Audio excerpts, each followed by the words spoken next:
దేవుని పరిశుద్ధ నామమునకు మహిమ కలుగునుగాక. కృపా వాక్కు అను ఆధ్యాత్మిక కార్యక్రమమునకు మీకు స్వాగతం. ఈరోజు దేవుని వాక్యము. యెహోవా సన్నిధిని ఇట్లని ప్రార్థన చేశాను. యెహోవా, కెరూబుల మధ్యను నివసించుచున్న ఇశ్రాయేలీల దేవా, భూమి ఆకాశములను కలుగజేసిన అద్వితీయ దేవా, నీవు లోకమందున్న సకల రాజ్యములకు దేవుడవై ఉన్నావు. 2వ రాజుల గ్రంథము 19వ అధ్యాయము 15వ వచనం. ప్రియులారా, చదవబడిన ఈ లేఖన భాగంలో సన్హెరీబు పంపిన వర్తమానమును దూతల నుండి అందుకొని దానిని చదివిన తరువాత రాజైన హిజ్కియా ప్రార్థించుటకు దేవాలయంలోనికి వెళ్ళాడు. హిజ్కియా చేసిన ప్రార్థనలో దేవుని యొక్క సర్వాధికారము మరియు అష్షూరీయుల తిరస్కారము తెలుపుతూ విడిపించమని దేవునికి విన్నవించుకున్నాడు.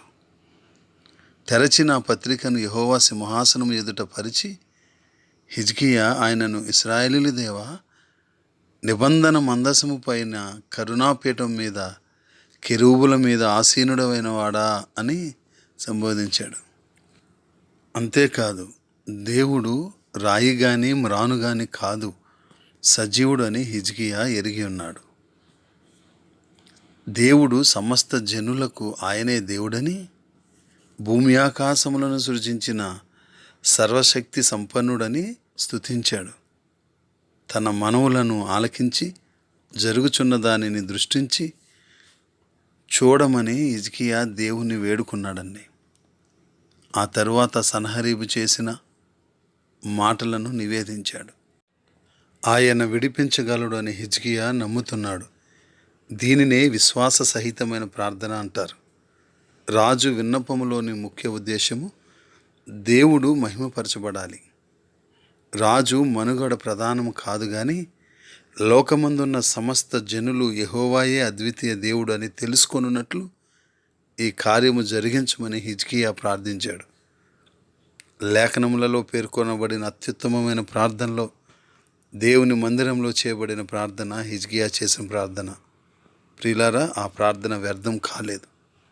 హిజ్కియా చేసిన విజ్ఞాపనకు యెహోవా జవాబును యెషయా ద్వారా పంపించాడు. అది ఒక దూత ద్వారా హిజ్కియా వద్దకు పంపింపబడింది. తన ప్రార్థన అంగీకరించబడిందని తెలుపబడినది. సన్హెరీబు చేసిన దూషణకు జవాబుగా అతడు పొందనై ఉన్న తీర్పు కూడా తెలియజేయబడింది.